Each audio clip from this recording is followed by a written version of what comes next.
عصر کی نماز کے بعد نفل پڑھنا کیسا ہے؟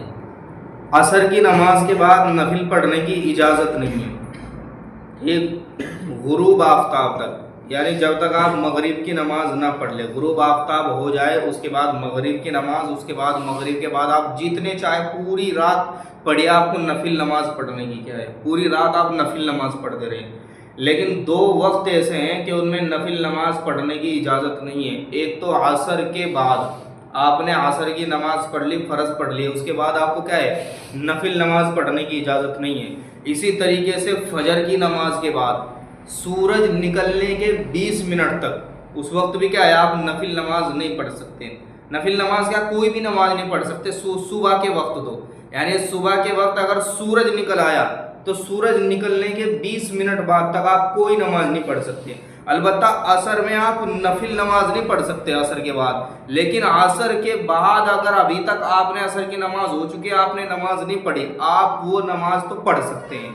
البتہ پیچھے کی چھوٹی ہوئی عصر کی ہی نماز کی بھی آپ قضا کر سکتے ہیں اس میں، لیکن نفل نماز کیا ہے، آپ عصر کے بعد نہیں پڑھ سکتے۔ یعنی اگر آپ نے عصر کی نماز پڑھ لی، اس کے بعد آپ نفل نماز تو نہیں پڑھ سکتے، لیکن پیچھے کی چھوٹی ہوئی عصر کی نماز ہے، آپ اسے قضا کو کیا ہے، آپ ادا کرنا چاہتے ہیں کب، عصر کی نماز پڑھنے کے بعد، تو یہ آپ کے لیے حکم ہے۔ اسی طریقے سے زوال کا وقت ہے، یعنی سورج کب نکل رہا ہے، کب چھپ رہا ہے، ان دونوں کا جو بیچ ہے، دن کا جو آدھا حصہ ہوتا ہے، اس وقت بھی کیا ہے، آپ کوئی نماز پڑھنے کی آپ کو اجازت نہیں ہے۔ اس وقت نفل نماز کیا، کوئی بھی نماز نہیں آپ پڑھ سکتے، لیکن وہ وقت بہت تھوڑا ہوتا ہے۔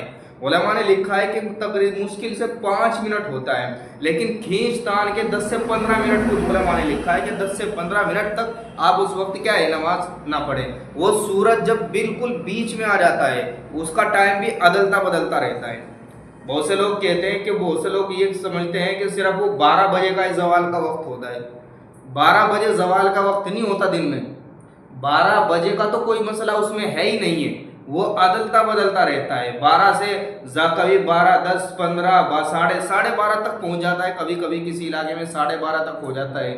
تو وہ موسم کے حساب سے، یعنی دنوں کے حساب سے عدلتا بدلتا رہتا ہے۔ وہ جو تاریخ، اس میں جو ٹائم ٹیبل ہوتا ہے نا، وہ اس میں پتہ چل جاتی ہے کہ آج کس وقت زوال کا وقت ہو رہا ہے۔ زوال کا معنی یہی ہوتا ہے کہ زوال سے پہلے تک تو سورج اونچائی پر بڑھتا ہے، اور زوال جیسے ہی ہوتا ہے پھر وہاں سے نیچے کی طرف کو گھٹنا شروع ہو جاتا ہے۔ مطلب یہ ہے کہ شام کی طرف کیا ہے، دن گھٹنا شروع ہو جاتا ہے، یہی مسئلہ ہے۔ تو ان 3 وقتوں میں کیا ہے، آپ نماز نہیں پڑھ سکتے: سورج نکلنے کے بعد، سورج چھپنے کے وقت یعنی کیا ہے، عصر کے بعد، اور زوال کے بعد۔